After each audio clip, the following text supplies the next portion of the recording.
All right, it looks like we have our quorum, so we can get started with today's meeting.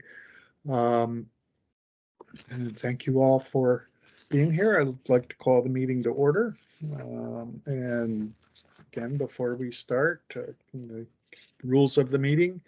Meetings of the ARPA Individual and Family Engagement Committee are public meetings as defined by the Connecticut Freedom of Information Act and should follow those guidelines. As a public meeting is held virtually, it will be recorded and made available to view on the DDS website. Committee members must make a good faith effort to state their name and title each time they speak during the meeting. If a committee member would like to speak, please raise your hand and one of the co-chairs will acknowledge you. There is no public comment portion of the meeting. Members of the public are able to join, watch, and listen only. And I'm Greg McMahon with DDS, having forgotten to identify myself. So the first order of business today is to review and approve the minutes from the previous meeting. Hopefully everybody's had a chance to look to them. Shannon sent them along, I think, on Thursday or Friday. Any comments, additions, any deletions, or anything for the minutes? Okay, hearing none, entertain a motion to approve the minutes. Alina makes the motion, and do I have a second? Denise Palladino, SD Director. Thank you, Denise. Okay, so we have a motion and a second. All those in favor of approving the minutes? Aye. Aye. Anybody opposed or abstaining? Okay, the minutes are approved. The next agenda item are communication updates, and I believe Lauren is going to provide those for the group. So Lauren, you're up. And you're muted. Yep. Good morning, everybody. This is Lauren Gray from DDS. I'm going to share my screen and I'm going to try to walk through a few of our updates slowly. So I hope this helps everybody. If you have not seen our STEP website, it's ct.gov/STEP. This is also accessible if you're familiar with the DDS homepage. You can click the second link that says STEP, or you can click the left-hand side navigation that says STEP. And this is our main STEP webpage that really explains what STEP is, supporting transformation to empower people. And then we move into the 7 core supports that STEP highlights: self-direction, CCH, supportive housing, IHS, assistive technology, remote supports, and employment. And our most recent update was, if you click into each of these supports, it gives a hopefully simplified definition. We've really worked on trying to simplify our words that we're using as much as possible. You can download a fact sheet about each of these supports, and they all follow very similar formats. The definition is at the top. How is this staffed, or how does it work? Some of the benefits and some of the challenges and how you can learn more. So this is a fact sheet about self-direction, but again, each of the 7 core supports have this fact sheet. Shannon, did I see your hand? Yes, this is Okay. Shannon Giacovino, the DDS ombudsperson. I just want to point out to the committee that even though this looks different because it's been put into the STEP format, these are the fact sheets that our committee has reviewed and approved, and it's all in the format that our committee recommended. Thank you, Shannon, and thank you all for the work that you put into this. And each page looks very similar. I'll review a couple of them. We do have the informational videos that we are hoping to launch this fall, and the information that links to other pages for how you can learn more. And just super, I know this is a sideline, but one thing that we also updated, a lot of families did not seem to know what region they were in if you went to the helpline page. So we added this line: if you do not know your region, please click here to use the town finder. This page was, kind of hidden pretty far down. So hopefully that helps people figure out what region they are in as well, since we link to the helpline a lot. But if you go back to the STEP page, again, that's ct.gov/step, and click into each of these, you'll see the same format on each of these, with the definition, the fact sheet, and how to learn more. You'll also see the fact sheets in Espanol, as well for our Spanish language families. So I really hope these are a good resource as you click into each of these.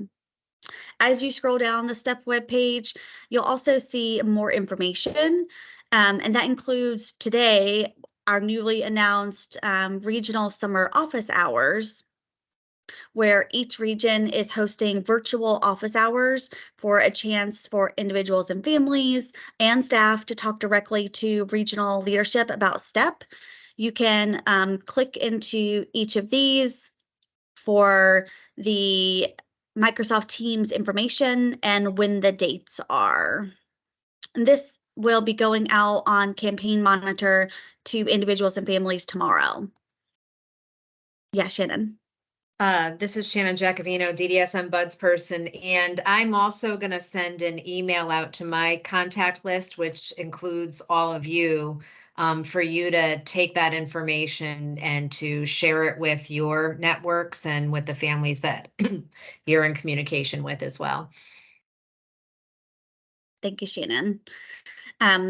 So please, and we're going to send out more information about this on Campaign Monitor, and all staff email went out today about this, but you'll see the virtual office hours for each region on this page. And we really hope people utilize that to ask questions about each of the supports and, resources and everything. We also have, under the information for individuals and families, the STEP newsletters that we've been sending out through the mail, and these go back to March. And most recently, we sent out one last month. I hope you received it. The June newsletter, which is a little outdated now because it has some of the forums and. But this was the June newsletter with a letter from the commissioner, an update on how providers are doing, just some facts about each of the 7 core supports, and upcoming Fourth Tuesday forums about some of the STEP supports. Our next newsletter will be in September, and this will also be posted here in English and in Spanish. And whenever we do send these out, we also send out a Campaign Monitor email to individuals and families with links to the English version and the Spanish version. You'll also see the, back on the STEP page, you'll also see the overall STEP fact sheet. What is STEP? The 7 core supports. How do I take the next step? And how does STEP impact me? And I hope this is really helpful because, this says STEP will benefit us by, STEP will not, and then areas where you can learn more about STEP. So this is the overall STEP fact sheet. Again, very similar to the other fact sheets, trying to keep them all looking very similar so that you understand the flow and that they are consistent. Additionally, on the STEP page, you'll see links to the May virtual forums. If you were not able to attend any of the STEP forums from May, you can review the recordings and the presentation slides here that have been posted for each of the forums that were held. And last but not least, we've been encouraging everybody to sign up for our email updates to receive Really important monthly updates that include, newsletter updates. Like I said, tomorrow's update is going to be about the virtual office hours. So we really encourage everybody to sign up for the newsletter here. You can also click on the left-hand side of our main menu in gray for signing up for e-updates. Should I pause here? I know that was a lot of information about the STEP web page. Should I pause or keep going?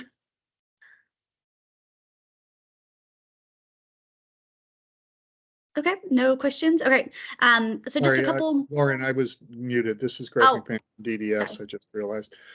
Just a couple of things. On the original page, the opening page where it now says STEP, right there. Yeah. So just to be aware, that used to say ARPA initiative, and it's been changed to STEP.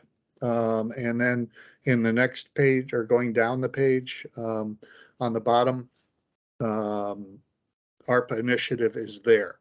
So the information that you might have gotten when you clicked on that before has been moved to here, and that includes agendas and minutes for these meetings. They're now there, and you need to kind of scroll down a bit to find them. So they're somewhat in a different place if you're looking for them, with a different route to get to them. Yes. And Greg, we are hoping to kind of reorder this a little bit, but as the ARPA committees, or most of them, will be ending by the end of the year, Kevin felt it was more important for STEP to be here as a highlight over here instead of the ARPA initiative, but you can still find it here.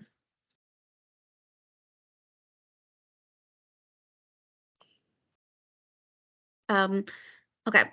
Anything else about the STEP webpage? Okay. So I did want to just cover two more things really quickly. We have been updating our DDS social media a little bit more, trying to get a couple of posts up a week. We're on Facebook at CTDDS, Connecticut Department of Developmental Services. This is my admin page, so it might look a little bit different than your page. But we share a lot of things from the community and DDS updates every week. This morning, we again shared the internet safety workshop that's coming up this week. There's a fundraiser that was held, a study that's being held about internet access. So we are trying to update our social media a little bit more and have it be a little bit more active. The same goes with Twitter. I have to update it today. I haven't shared the internet safety workshop on Twitter yet, but we are still on Twitter. But I do want to point out, I don't know if you've been following what's been going on with Twitter, but there is, I'm going to call it, some unstable leadership over there. And the CEO of Twitter has disabled Twitter feeds for websites. So right now, globally, you will not even, like if it's Governor Lamont, or if it's corporations like PepsiCo or Coca-Cola, like it doesn't matter who you are, the CEO of Twitter has disabled Twitter feeds for websites right now, unknown why. But we don't know when or if it will be resolved, but you will see this on our webpage and every company, corporation, agency's webpage right now. So don't be alarmed. Our website is not broken. It's just that Twitter is a little unstable right now. And you'll see this update up here about Twitter feeds. So if you do want to see our Twitter feed, please go follow us at CT_DDS on Twitter for updates. And I did want to, show you the June newsletter. So and what your emails are looking like on Campaign Monitor. So this is our email platform that we're using to send out email updates to individuals, families, and staff. Usually they are about STEP. We're trying to send one every month. Like I said, this month will be focused on the regional office hours and the STEP page being updated with the fact sheets. next months will be focused on upcoming September forums and the upcoming September newsletter. But this was the email we sent out in June about the June newsletter going out. And this encourages people to download that and visit the website. So we are sending out email updates. This is what they look like. We do have a good open rate and a growing email list. But those are, I think, my main communications updates, unless I missed something. Yes, Shannon. Shannon Giacovino, DDS Ombudsperson. First of all, I mean, I think fantastic work. I think the amount of information and the quality of information and has improved tremendously. So thank you. And I see a lot of our recommendations being followed through on. So we appreciate that. I just wanted to say to the committee, like in terms of social media, it would be really great if people made a conscious effort to try to share those DDS posts and to get the word out about that, because the more traffic the page gets, the more it'll show up in people's news feeds. And so, for your organization and then your personal pages, if you can share that. And I also wanted to just ask people to also make a conscious effort to encourage people to sign up for those email updates. So to share that link in your emails, whether you work for DDS or you work for an advocacy organization, I think the more we can get people signed up and the more we can make the effort to try to bring traffic to social media, the more that information is going to get out to people from a lot of different angles. This is Lauren Gray from DDS. Thank you, Shannon. And yes, we thank you so much for all of your committee work and all of your recommendations. We've definitely tried to amplify our efforts and make sure everything is consistent. And I agree with the email updates. We well, the next thing I'm going to try to institute, and Shannon and Greg, don't hate me, is standard email signatures for DDS. They are very inconsistent across the board. So I've created a hopeful template to be implemented soon that also has the e-newsletter sign up. I know people aren't used to a standard email signature, but I really think it would help us look more cohesive as an agency. So that's one thing I'm hoping to implement soon as well, is standard email signatures. Wish me luck. Okay, this is Greg McMahon from DDS. Lauren, one area I was, if you could touch on is I think we were going to review the outline of what the next newsletter may have in it, and also perhaps see if there's any future topics for upcoming newsletters that the committee may want to hear about. Yes, I did have that pulled up and I accidentally closed it. Thank you. This is Lauren Gray from DDS. Thank you, Greg, for bringing that back up. And as I'm pulling it up, I just need 1 second. So we are starting to work on the September newsletter, again, that will be emailed out to families and individuals, and we're hoping to have that out the first week of September, and that will include information about the September forums and a step update. And here are the other things we're hoping to include. Just 1 second. My computer's being a little slow this morning, unfortunately. Here we go, share screen. Okay.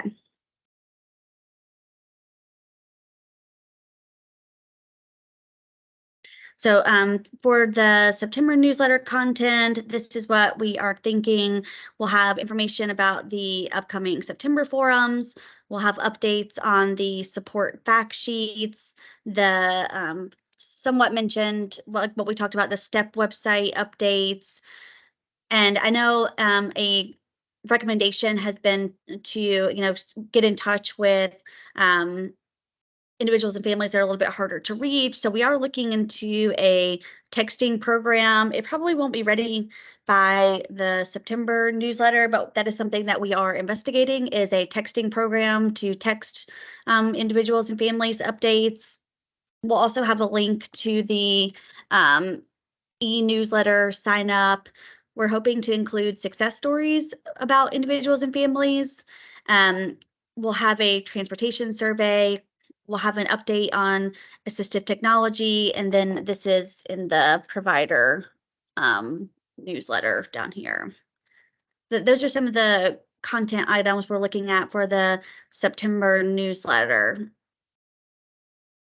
If you have any recommendations or something that you'd like to see, that would be great as well. Well, this is Greg McMahon from DDS.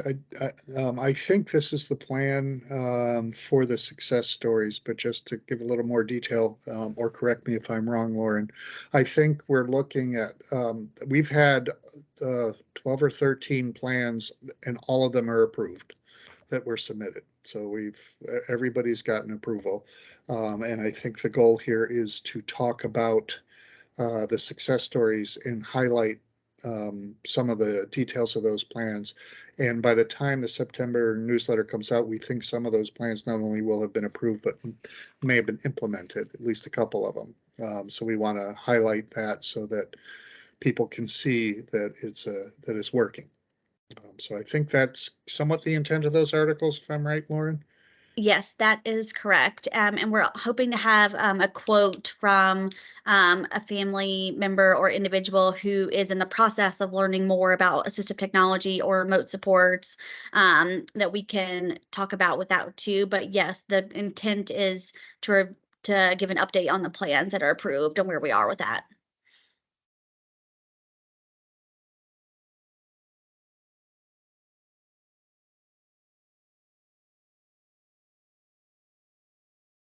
If anyone has anything that would be helpful to see in the newsletters that are mailed out, would love recommendations. And we will really try to keep those as plain language as possible and not use acronyms or jargons or anything like that. But any recommendations, that would be great.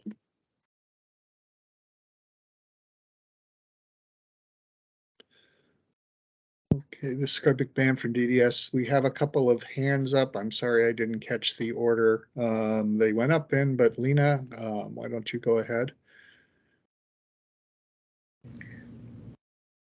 Good morning, everybody. Lena Esposito from Connecticut Family Support Network. I just, looking at the respite web page, then the forms that are in English. Do you think maybe it would be possible we had these forms in Spanish? Which form? This is Lauren Gray from DDS. Which forms? Yes, DDS respite.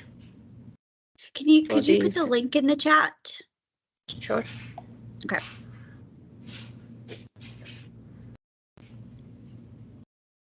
This is Greg McMahon from DDS. I think the respite forms are a different section of the website, but there's a lot of forms in there, and they very well may not be translated.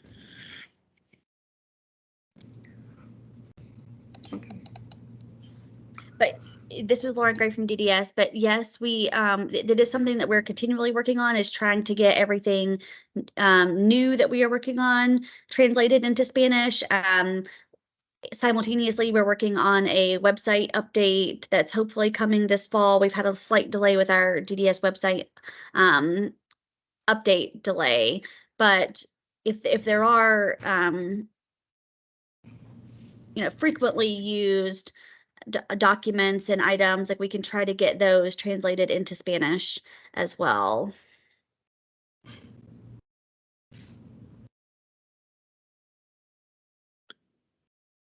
This is Greg McMahon from DDS. Thank you.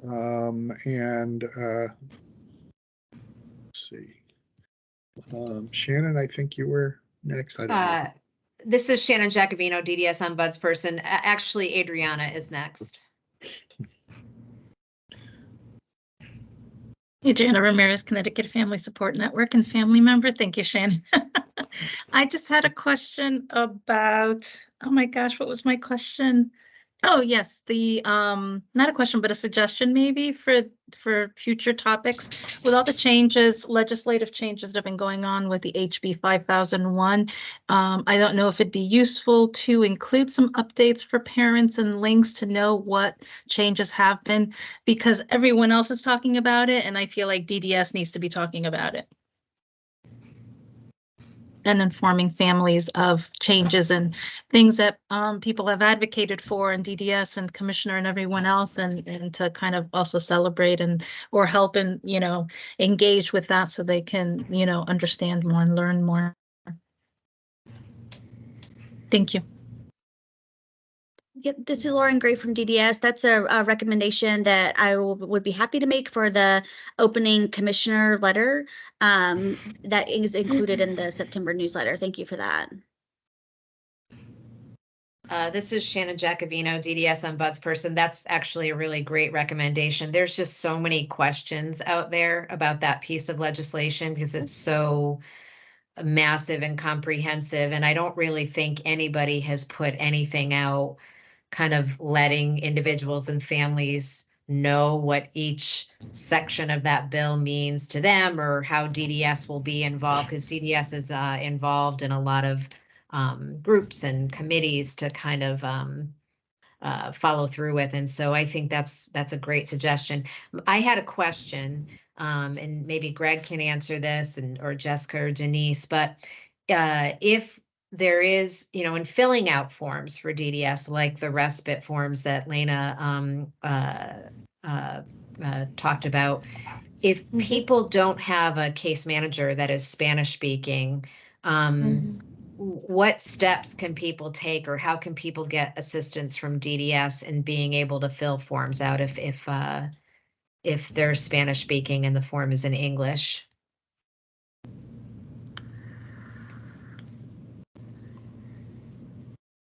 This is Greg McMahon from DDS. I think the goal is that Spanish-speaking families have a Spanish-speaking case manager whenever possible, although there may be cases in some of the outlying offices where that's more difficult than others. Denise probably can better answer that. And on our helpline, I know in the South region, and I'm not as familiar with the other helplines, I believe there's a Spanish-speaking case manager there for those who don't have case managers at all, where a lot of the kind of introduction to DDS happens. But I'm not sure, Denise or Jessica, you could chime in on what you do when you have a Spanish-speaking family with a non-Spanish-speaking case manager. Yeah, this is Denise Palladino, SD Director, South Region.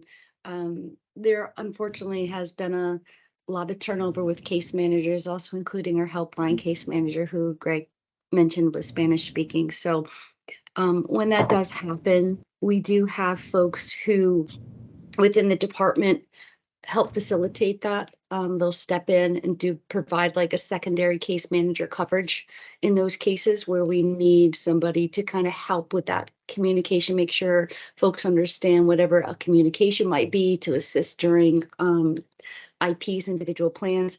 We also have our interpreter services with different languages if we don't have someone who speaks the primary language. So that extends beyond Spanish as well. But the intent is that specifically Spanish-speaking families and individuals are assigned a Spanish-speaking case manager. We have specific caseload ratios to that as well. Come on, Jessica, I know you're in the chat, but you got to speak. Jessica Sundell, Supervisor of Case Management for DDS. I was just putting in there, and actually I left out the part of the helpline that DDS, that the North Region also has a Spanish-speaking case manager on the helpline who assists. And then we also rely, as you were saying, Denise, on other case managers who are available to assist in those cases. And there's usually plenty who are able to do so. And this is Denise again, SD Director. If we don't have a case manager available at that time, we also tap into other DDS employees that might be in the individual and family support team. We have folks who are in our nursing department who also kind of have helped us in the past. So we do tap into our in-house resources.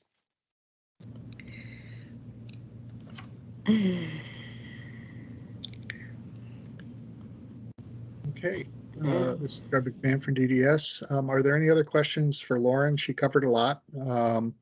If there's any other questions or suggestions for Lauren?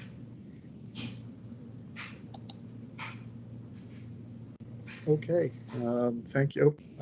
Excuse me, I see Lena's got her hand up. So Lena, just go ahead. Yes, Lena Esposito for Connecticut Family Support Network. I just want to ask, the other staff that they can come and help with the Spanish translation or interpretation. They are how they get they have to have a test to pass on as an interpreter, or they just because just they are the Spanish, they start translated.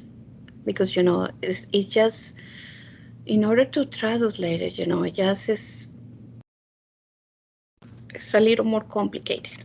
You understand what I mean? Even though that you can speak Spanish as a first language, it doesn't require that you can be a good translator, because you can miss words. Like for example, I'm telling you, I have TBI, traumatic brain injury. I can't translate it because I'm going to miss words. You understand what I mean? Then even though that my first language is Spanish, then I know that, then not everybody can do the job, even though regardless that people can have Spanish as a first language. Then I want to know if some people they can come to help, if they are certified, or what kind of training that they have to do this job. Thank you. This is Greg McMahon from DDS. I think in some of the situations that Denise outlined, they're not certified translators. They are perhaps a fellow Spanish-speaking case manager or a Spanish-speaking staff, and that is important. However, we don't have a means at this point for that kind of certification that I'm aware of. The interpreter line that the interpreter services that Denise mentioned are certified interpreters, and that's, I don't know if we're still using Language Line. We had been as a interpretive service, and those folks are certified in multiple languages. There's 100 languages probably on there that they're certified in, and that is done through a dial-in. I don't know that gets used as frequently as might be helpful.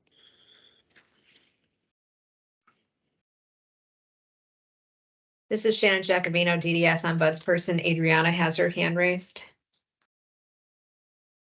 Good morning, Adriana Ramirez, Connecticut Family Support Network and family member. Lauren, I just wanted to ask, just to, for me, with the sign up for the DDS updates for people to receive information. Is that just for newsletter, or is it just general updates in whatever form that is? I was just wondering, because originally it was updates, and I wasn't sure if this is more targeted just to the newsletter specifically, just to get an idea of what like people are signing up for, so their expectation is what they're going to be receiving. Yeah, this is Lauren Gray from DDS. The example that I reviewed was the June newsletter. That was just an example of the email that most recently sent out.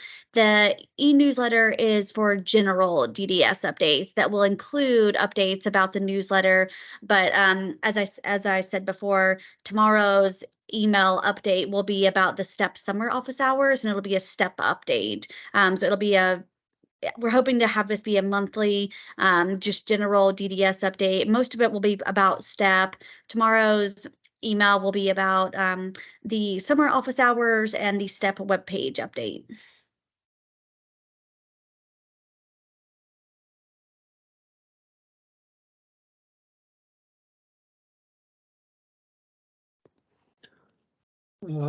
This is Greg McMahon from DDS. I just wanted, there was a comment posted. Adriana had mentioned that families use Google Translate within emails and communications, but, and I've heard this fairly consistently, it's not always effective. It may be better than no tool at all, but its translation can be difficult.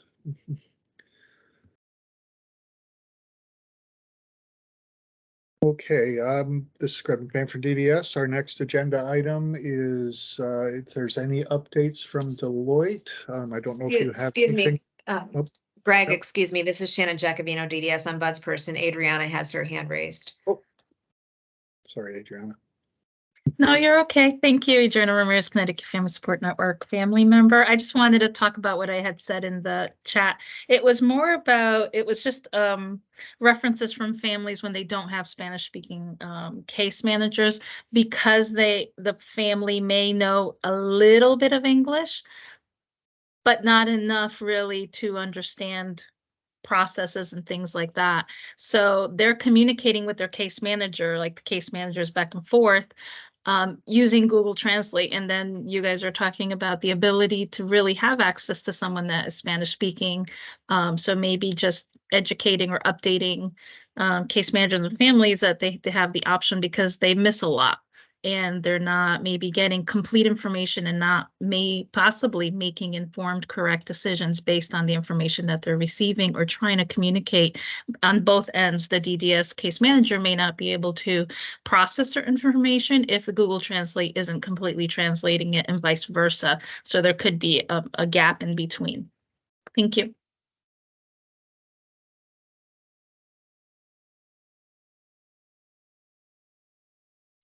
Okay, this is Greg McBain from DDS. Dr. Ellis, you have your hand up. Hi, good morning. Thank you, Adriana. We have talked about the translation and have some things on the table. So I will try my best to find out where we are in that, and also talk to Wayne to make sure he's aware of the language line. I believe they are, but I will definitely follow up.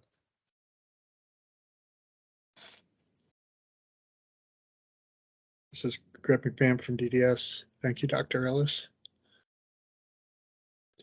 Okay, I think we're ready for any updates from Deloitte. Owen, the floor is yours. Hi, everyone. Owen Shom from the Deloitte support team.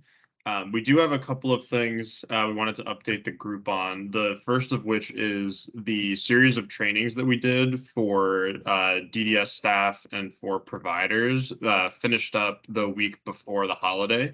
And overall, we were really happy with the engagement that we got and the participation from staff and providers. And in the meantime, we've gotten some offline engagement from providers, a couple of folks reaching out for one-on-one TA questions about their transition plans that they're already working on, and even somebody that sent us a very early first draft. So we're excited about that, and we're planning to do some more communications to continue to remind them the resources they have available and that we're here to help as they develop their transformational plans. And then also we got the good news at the tail end of last week that the new Appendix K incentives were approved by CMS. So we're going to be working on some updated guidance around those, which is very exciting and should ideally drum up even more participation from providers with more kind of channels of funds available. And then the last update is that we're continuing to support DDS with implementation planning for the STEP plan overall.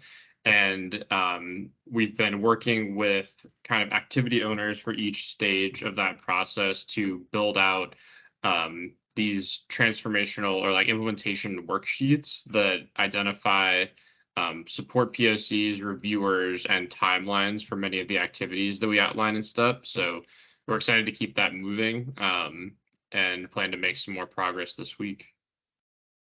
But those are our major updates for now. If anyone has questions, more than happy to answer them. This is Greg McBain from DDS. Just to expand on a point or two there, we haven't spent much time talking about Appendix K here. Appendix K is additions that allow us more flexibility within our waivers to do certain things. And the most recent update that Owen is referring to that was approved by CMS allows for further incentives for providers. So it will hopefully create more interest in submitting plans for their transformation. So off the top of my head, I don't recall all of them. They're fairly detailed, and but it does give better opportunity for agencies to move forward and benefit from transformational change. And the other piece Owen touched on is the leadership of DDS went through all of our ARPA initiatives and assigned certain people to take responsibility to assure we follow through on what we need to do. And that's where our team leaders are set up to be able to kind of walk us through the many ARPA initiatives that really may not even relate to what the families are talking about, but we've got lots of ARPA stuff going on, and it needed to be kind of corralled and organized, and that's what that process is. And Deloitte's leading us through that. So that kind of is a little more detail on those particular areas. So again, are any questions about that, or any questions for Owen?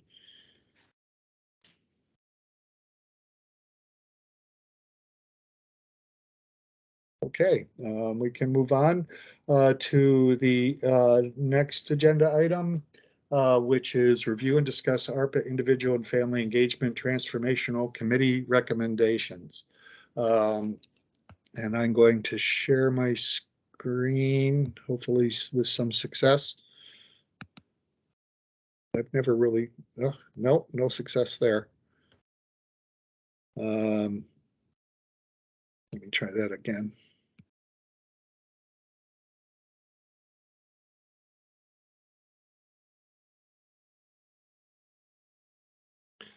Okay, can everybody see a highlighted green screen?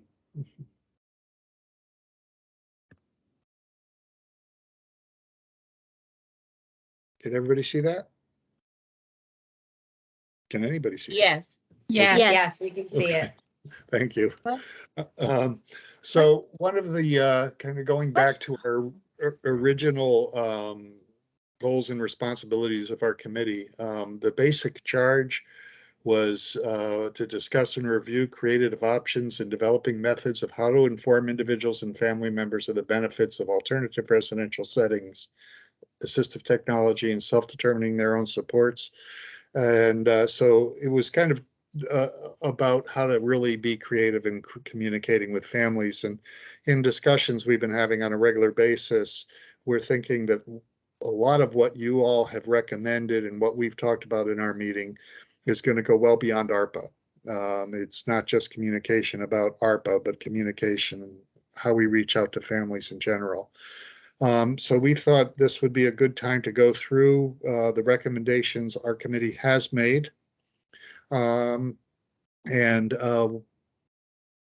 where we are in terms of implementing those, and what recommendations have not yet been implemented, and also seek further discussion or ideas on things that we didn't think of in our first run through.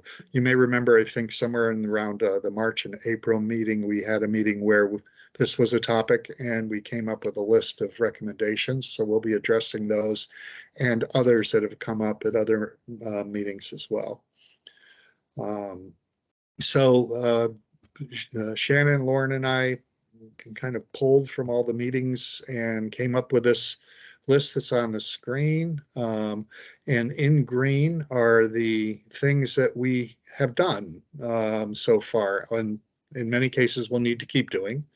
One of the recommendations that we write communications and have meetings with simple and direct language without overloading things, to eliminate jargon, and at a 5th grade level, to be less technical and to be consistent in the way we use language, and to address fears with predictable formats, etc. I think that things like the one-pagers, we're specifically addressing that, and further communications will continue to follow that concept. And Lauren, feel free to jump in at any time because a lot of these are in your shop. But that this is one that needs to carry on. But I think we've made good strides in going down the road of trying to simplify things for individuals and families. And anybody can jump in at any time if you see that we're areas where we're still struggling here. We've been working on communications being consistent, multimodal. So as Lauren went over the website, social media, and the newsletter, and mentioned the future utilizing of text being in the works. So again, that's an area I think we feel like we have accomplished. Again, we're not done, but we've set up the structure to do those things. That includes social media and marketing, despite what Twitter is doing, in order to reach more people. Lauren has organized the YouTube channel a bit. I don't know if that's something we could look at or not without That's right, Greg. I'm so sorry. I did forget that too. This is Lauren Gray from DDS. Do you want me to share that super quick? Sure. Okay. Let me see if I can share. I had it pulled up on this tab. Again, this is Lauren Do you want me Gray. to stop sharing in order for you to share? I don't know how that works. Oh, no, I guess not. Okay. Oh, okay. I was like, I think I took over. This is Lauren Gray from DDS. One of the ongoing projects that we have going on is creating playlist for the DDS YouTube. The YouTube channel is youtube.com /@CTDDS. And again, this is ongoing effort. There's a lot of videos on here that are really great, but over the past couple of weeks, we've worked on creating playlist for the videos that includes, our 7 core supports for STEP, but we also have a North Region playlist for some of their videos. And if you click into these, they do auto play, but you can see some of the regional advisory planning meetings. And if you go into the other ones, hold on, I gotta minimize all of this now. You can see the 4th Tuesday forums playlist, our May virtual forums, and all of the ARPA advisory committee meeting playlist. I hope this helps you view the channel a little bit easier if you're looking for a specific video. It is, this is, just the way the YouTube channel looks, but I hope the playlist help organize the channel a little bit better. This is, sorry, go ahead. Go ahead. No, I was just going to say, and it's something that we're always going to be working on and reminding people to have captions on whenever they are, uploading videos for YouTube as well. This is Shannon Jacobino, DDS Ombudsperson. I just wanted to say that this was Adriana's recommendation, and I saw hearts and thumbs up. So I think you've done a very good job with that.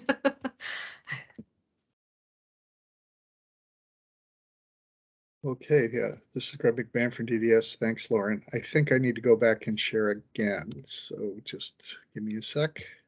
Yes, you do. I'm trying to click stop. Okay, I clicked stop sharing 3 times. Okay, there it goes. Okay. Okay. The one thing raised by the group, this is Greg McMahon for DDS, raised by the group last time was confusion around ARPA and moving on. When we made that recommendation, we have since added STEP. So it went from ARPA to moving on to STEP. However, I think moving on isn't even being mentioned anymore. And we've kind of, as Lauren showed you on the website, moved on from kind of the more technical ARPA into something that I think is more understandable to individuals and families. I don't know if this committee feels like that confusion. We've kind of gotten away from that confusion and kind of forgotten about the term moving on. And aren't paying attention too much to the technical details of ARPA. But I think that the initiation of STEP hopefully created a one-path method of getting to all the information people need. Again, if anybody feels that we are still confusing things, please speak up. but we did feel we had made some progress there. And a lot of the work through Shannon has been reaching out to a lot of the our partners, and you folks who are representing partners on this call and other partners as well have been doing a nice job of sharing information with Shannon as a conduit, and Lauren also communicating. I think we're feeling as if our messages are getting out more consistently through all of our partners, and that's very helpful because you all reach a good majority of the people we support with DDS. Projects that are underway and aren't done yet. Lauren mentioned the videos. We have a couple of shoots still to do. We've just finished a final reshoot of IHS video, and once those are all put together, they'll be packaged, and there'll be a launch and hopefully some sort of celebration to be able to show those. They've been a challenge, but the outcome has been great. And need for a system for DDS to share information about calendar of community events offered. This was also raised in our last meeting, and I think, Lauren, you said we don't really have a calendar function, but that we are listing things in our regular updates. Is that how that's working? Yes, this is Lauren Gray from DDS. Our website does not have the capability for a calendar function, and the new DDS website will also not have the calendar functionality. It's just not something the state has built in yet, but we have made the recommendation. However, we can create a page that just lists out events, and we do link to upcoming events on our social media. This is Shannon Giacovino, DDS ombudsperson. Adriana has her hand raised. Hi, good morning. Adriana Ramirez, Connecticut Family Support Network and family member. Lauren, you started touching on it at the end, what you just said when I was thinking. Is it possible, I know there's no calendar function, but the main partners that you have or DDS has, can you create a page that has links to having the providers provide their events page, so you can just list the different partners and have a hyperlink to their events page potentially, where families can just directly go from DDS and it's a list versus having to worry functioning calendar or anything. This is Lauren. Oh, thank you. This is Lauren Gray from DDS. Yes, I do think that is something that we can create, and I can look into for links to the provider and other events that are going on within DDS. It's something I can work on this summer. I don't have a timeline for it, and I'm really sorry, but it is something I can take into recommendation and start working on. If you have a recommendation for where that page should live on the website, that would be my next question. Would love to have it in a place where families and individuals see it. So if you have a recommendation for where it could live on the DDS website, where it would be easily accessible for you all, that would be great. This is Shannon Giacovino, DDS ombudsperson.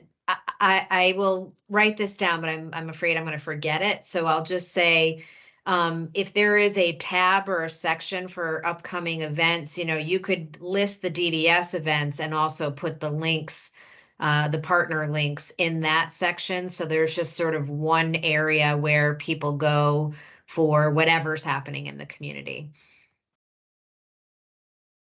This is Lauren Gray from DDS. Yes, this would be a one-stop shop. No need to have multiple pages, but all on one page, and link it from a DDS page that families and individuals can see. Yes, and also the monthly recreational calendars that we also post on social media.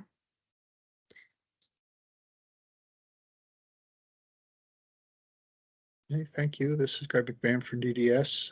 The next recommendation was to shift from in culture from care to support, reflecting that in communications written in meetings and in meetings with all stakeholders. And I think the materials we're creating now are more reflective of that. However, I think we still need to be working. We've had some of these trainings that have come up. There are still folks with a mindset of care, and not necessarily leaning towards support. So I think this is probably ongoing, and will continue department-wide to communicate in a more supportive way as opposed to a care or safety concern way. And as we've been talking about the website being accessible for those who are hard of hearing, meaning I believe captioning and other means of people to be able to hear things we're doing. And for people who speak other languages, I think we've been talking about that quite a bit, and continue to try and find the best resources to do that. The areas that we're still needing to work on, excuse me, sorry about that. In a general sense, I think fall a bit more on those who are hard to reach. The things we have successfully done, and we've done a lot, I think, toward the recommendations made by this committee and others. But it's getting to those folks who don't use the web consistently, or who need to take the initiative to reach out and find us, which can be challenging. So we're still working, and I think struggling more with how to get those folks that are maybe marginalized or harder to reach. Some of the ideas that have come up, holding meetings in community at the community and libraries, large churches and community centers. Lauren, Shannon, and I were talking about this the other day of possibly seeing if some of the commissioners' meetings that are out there not necessarily be held in our regional offices, but be held in community centers, and getting out into the community more. So we need to do more of that. And also looking at, that 52% of, according to the surveys we did, get information from case managers. That means 48% don't. We have to figure out how to reach those folks better. And I think at one of our meetings, Dr. Ellis had raised the concern that we really are having a hard time kind of capturing who it is we need to reach out to. We haven't really figured out who those people are, and we kind of have to identify them to reach them. So that's going to be a very complicated thing. And I know that both Shannon and Dr. Ellis are looking at that within their DDS and ombudsman roles. We also need to continue to work on how to reach people via mail and finding an alternative to mail. I know that the department's plan as of now is to eliminate mailings in January. Yet, according to the survey, 56% say they get their information from the mail. So if we're going to do that, we have to come up with an alternative. So that's an area we're going to be also working on. Another category was what we would be communicating to families. We feel like we have done well in beginning the process of explaining benefits and challenges and obstacles through our published materials and in meetings. Things we're still working on is how to make sure that once ARPA is over, we're moving forward, that it just doesn't end when ARPA ends, and that STEP continues, and that our communication efforts continue. To work with people, to show people how individuals with greater need, behavioral, medical needs, can be supported in settings, and to represent those who may not be able to. Kevin Bronson has put into our upcoming budget plans on making materials that focus more on those with high needs in the upcoming year. We're still working through the budget process, but that is intended to be a focus in the next year. I know a lot of our videos and our materials, we have tried to find people who may have higher need, but that still needs to be an emphasis. So those things in yellow are those that are working in process. We still need to create more material about how people on the waiting list will be impacted by this, and clearer messaging. Some folks have felt that the initiatives for ARPA and STEP means that everybody can just move into the setting they want, but we still have the process of assigning funding. And we've had a lot of miscommunications where people have thought that ARPA gets them and STEP gets them funding, which is not the case. It may move the system along to serve more people, but we have not communicated that well as yet, and that's an area we need to work on. We also need to work on benefits so that people understand that if they get a job, they will make more money than they would earn if they were just getting government benefits. This could be a light shade of yellow in that we are working on getting BRS and benefit people embedded within DDS. I know the Deputy Commissioner Villardo is working on that. So it is in process. Any questions? I'm going through a lot here.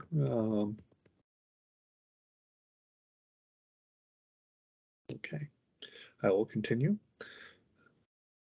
The last category was things we're doing to improve the overall system. Lauren, perhaps you could touch on the first bullet if you don't mind. Yes, this is Lauren Gray from DDS. What we have most recently done is launch a communications plan that goes through early next year right now about STEP and the 7 core supports. And what we need to do next is expand that into what other services will be highlighted. But we have what this says, beefed up our use of technology because more people communicate this way. So as stated, we have been updating our website more regularly, our social media, organizing our social media a little bit more. And for the very first time, using the email platform.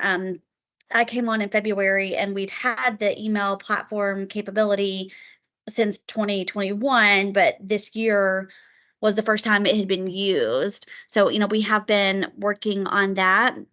And I agree, families and staff are wondering what's happening once the ARPA funds expire in 2025 and how STEP will continue beyond 2025. And that is something that we need to communicate, but we do have a short-term and long-term strategy for DDS communications when it comes to STEP.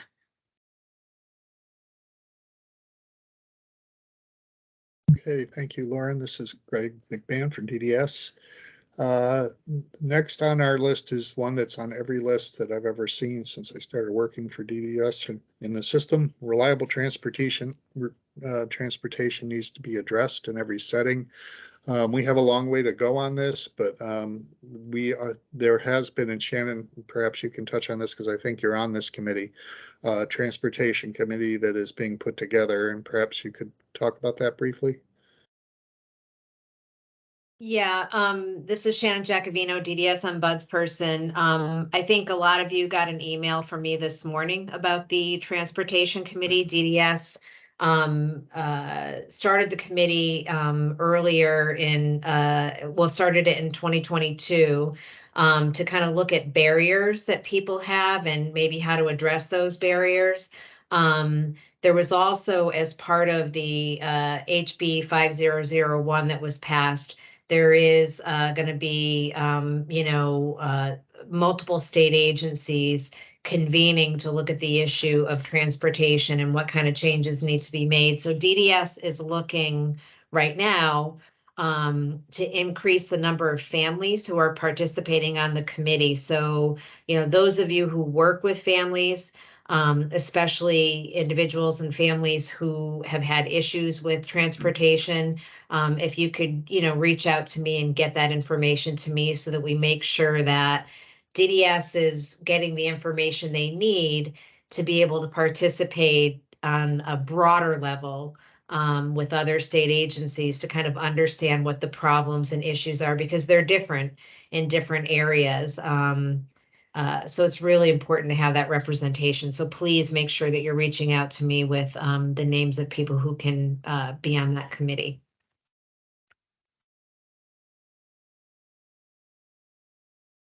This is Greg McMahon from DDS. Thank you, Shannon. CCH still remains perhaps an underutilized service and an understanding of what CCH is about. We need to continue to promote that option for people. The one-pagers have been helpful. I think conversations have been good in and around those, but it still is an underutilized resource that we need to work on expanding and making sure individuals and families understand what a CCH really is, beyond the kind of the stereotype, I guess, people have of it, of being just a foster home. So we need to communicate that better, but we have made some good steps in that direction. And again, continuing to work through how to make sure people that there's more conversations back and forth with families, so that they understand and that the services they get are meaningful and person-centered. There's been some concern about DDS being too concerned about safety and the idea of letting people be involved in least restrictive supports. We've been addressing that. We're doing trainings for our abuse and neglect liaisons, for our quality staff, in order to make them understand kind of the risk and reward of people being more independent in the community. We'll continue to work toward that, but we're making steps. And having case managers up to date on all supports. As Owen mentioned, we had the trainings that were extremely well attended. Hundreds of people have attended them, from case managers, trying to make sure that they're up to speed so that they can work with their families to better represent everything that we're doing. The areas we need to address, similar to what I talked about before, is getting out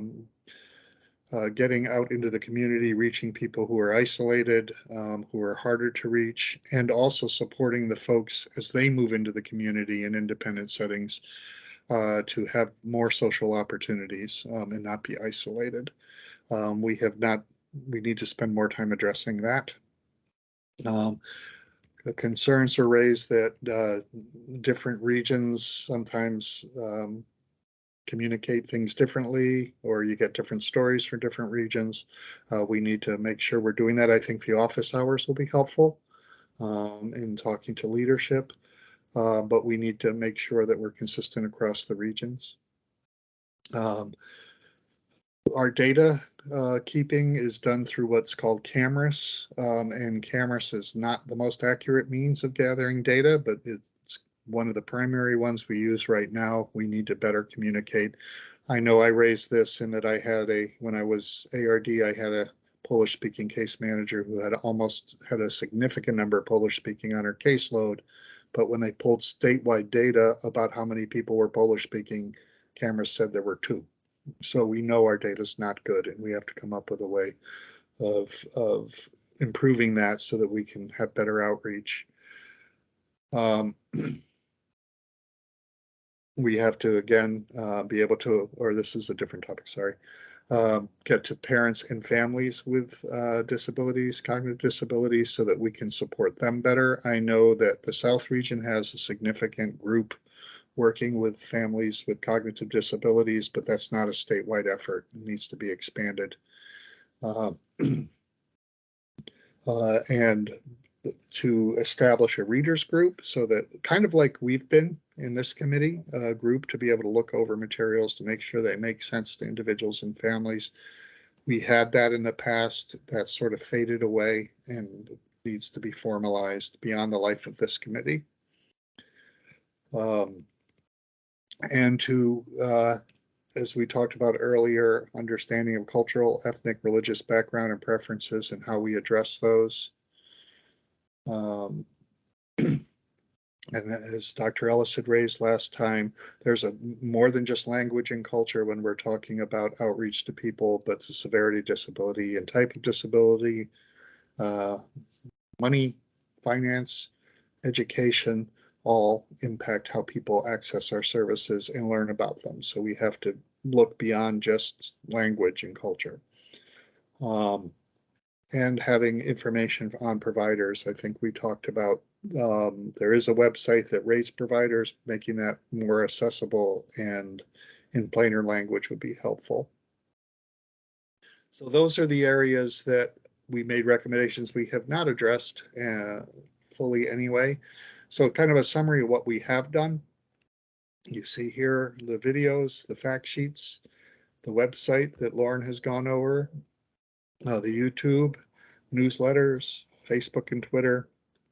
We haven't talked much about the Fourth Tuesday forums. They continue to be going on, and I think we're beginning to be able to repeat them, and we know more now as we repeat them. I think Supportive House is coming up, and it's coming up close to a year after the first one, so there'll be more information on that. The commissioners' forums will continue. I think they're coming up in September.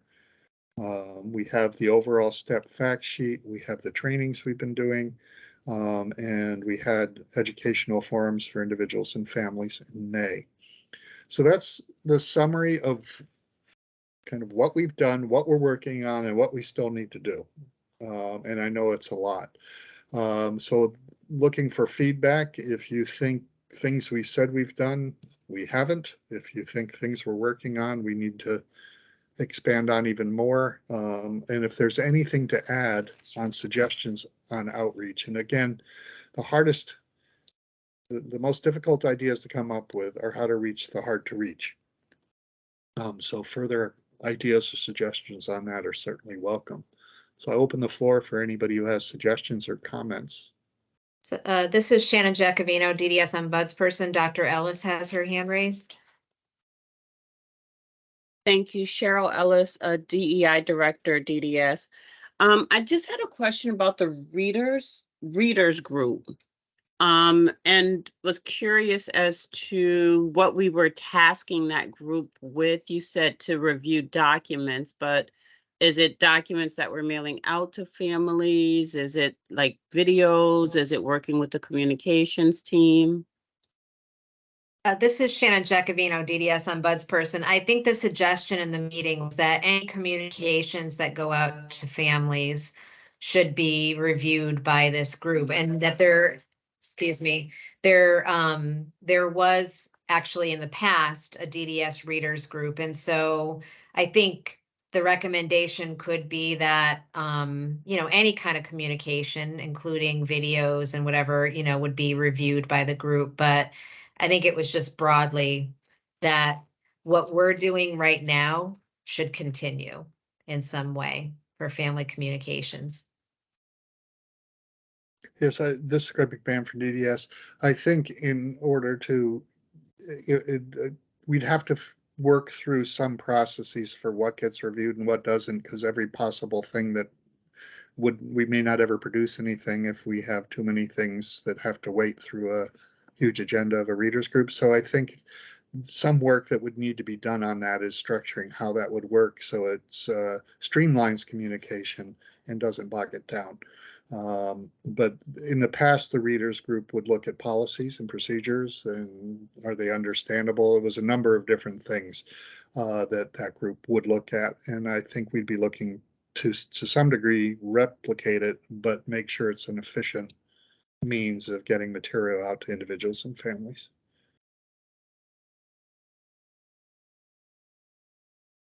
This is Shannon Jacovino, DDS ombudsperson. There was also a question in the chat about CCH and whether or not there is a waiting list for CCH and how many CCHs have open have vacancies. I mean, I don't know if there's a waiting list for CCH. What I can say is that DDS uses CCH for respite sometimes. I think when someone is an emergency and they have funding, I think CCH is often, if it's appropriate, discussed with people. And so I don't know if there's a waiting list right now, and I don't know if there are vacancies. I also know that with CCH, there are sometimes openings, but there are also times when they recruit people and they kind of work on putting together a living situation that's going to work for that person for their specific needs. And so, in my experiences with DDS, CCH is generally used when there's an emergency or there is a need, maybe sometimes for a temporary place for someone to go, or there's a need for respite for somebody. And maybe somebody else from DDS can talk about whether or not there's a waiting list and what's happening. Yeah, this is Greg McBam from DDS. So there's two answers. That's actually yes and no answer to the waiting list question. The yes is in some places there's a waiting list. So for example, last time I talked to the CCH coordinator in the South, the Norwich, that corner, southeastern Connecticut corner, had very few, if any, CCH availability. And the New Haven area had significant availability. So if a family or an individual really has a job and a focus area in southeastern Connecticut, it may be hard. They may have to wait for a vacancy if they want to stay there. And if they wanted to move to New Haven, they could probably be accommodated. So there's not, it's not a consistent, it varies in various regions of the state, and that can change. There could all of a sudden be more openings in Norwich and New Haven as new providers sign on, or as someone leaves CCH or passes away or whatever, moves out of state. There might be more openings in one area. So it's fluid. So it is kind of a yes and no. There's a waiting list in some areas and not in others. And some individuals and families don't want to uproot their life in southeastern Connecticut and move to New Haven. Some people do. And then they may be accommodated more quickly. And we can get data. I think that's probably a good question for our next time we meet. I should be able to find some data on openings and perhaps some information on where they are. This is Shannon Jacovino, DDS ombudsperson. The other thing I will say is that even if somebody is an emergency and they have funding right now, it is often really difficult to find a group home that will take someone because, providers have staffing issues and capacity issues. And so the likelihood that you'll be able to find a CCH, if people are open to that and it's, something that could work for that individual, is a lot greater. So I think it is really important for us to get better information out there about CCH, because I think it is a much more accessible option for people. And there are a lot of people who need supports who don't have them right now, who would really benefit from this, who aren't getting CCH.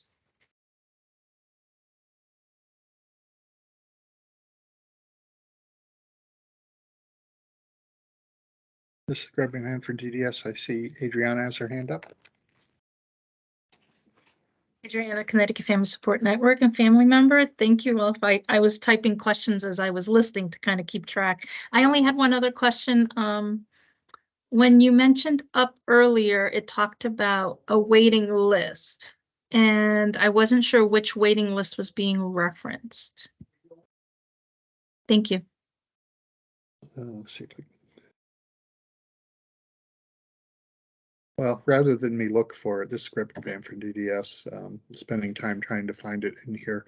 I think that particular waiting list, that reference is referring to the DDS waiting list of emergencies and priority one type of people who may have asked for services but don't have them right now. And thought, and in the case of that particular bullet, thought that ARPA means I get money in order to move off of that list into services. And it doesn't necessarily mean that. It may mean that by people moving into more independent settings and supportive housing and apartments and IHS, that may create room in some of the existing CLAs that people with more intense behavioral and medical needs could move into those vacancies that are created. But that I think was the waiting list that we were referring to.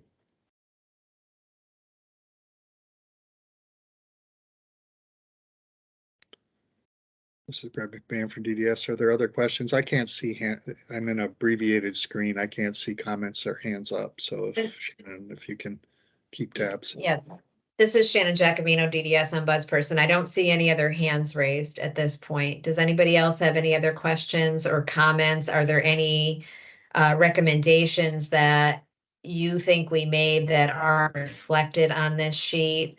Any suggestions you might have, like Greg said, especially for the issue of reaching out to people that we're not reaching? Any thoughts, recommendations, suggestions on that, I think would be helpful. This is Shannon Giacomino, DDS ombudsperson. Lena has her hand raised. Yes, it's just a suggestion. I saw something about the abuse and neglect. Do you think that we can have some data about that? Just to see, to have a little more information about what is happening, how we can work it up better.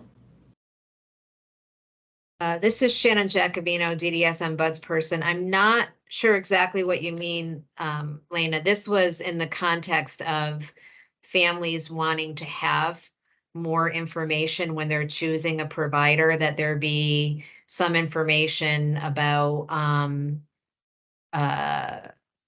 provider statistics on abuse and neglect. There are statistics on abuse and neglect that come out in the DDS management information reports. They're not provider specific, but they are, they're a reflection of what's happening across the system. And I can connect you to that report. I don't know if that answers your question or not, but I'm happy to provide you with that information. Yes, Lena Esposito, Connecticut Family Support Network. Yes, thank you. Shannon Giacomino, DDS ombudsperson. Are there any other questions or comments? It's 11:23 now, so I do think that we have about 7 minutes left. I don't see any other hands raised, Greg, so maybe we can move on to the next item. Okay, this is Greg McMahon from DDS. The next agenda item is updates and topics for future meetings. If anybody has anything they want to cover at the upcoming meeting, I did write down to seek data on CCHs, which I could present at the next meeting. So if there is any other topics people would like to discuss at upcoming meetings.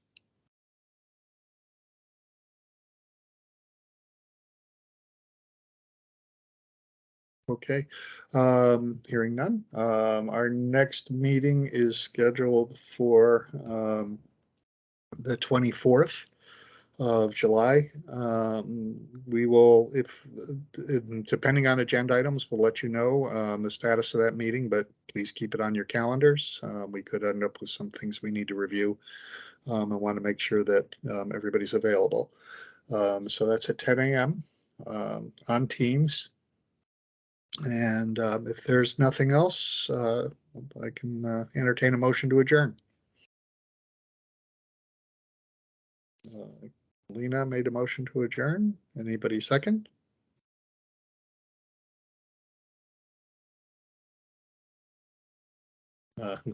Mayor Cruz, thank you for the second. All those in favor? All right, the meeting's adjourned. Thank you, everybody.